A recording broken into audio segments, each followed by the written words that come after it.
Hello viewers, in this video I am going to show you how to fix voice calling problem Samsung phone. Be sure to watch the video to the very end so you do not make any mistakes, and of course do not forget to like this video and subscribe to my channel. Thanks guys. So let's get started. First of all, you go to your phone setting, tap on this.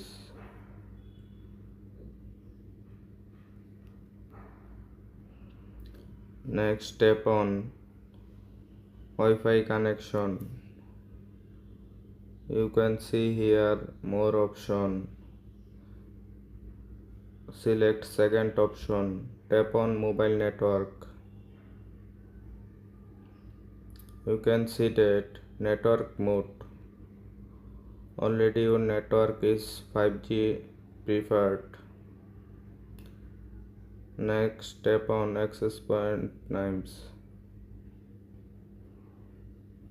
Select GP internet. Now go back.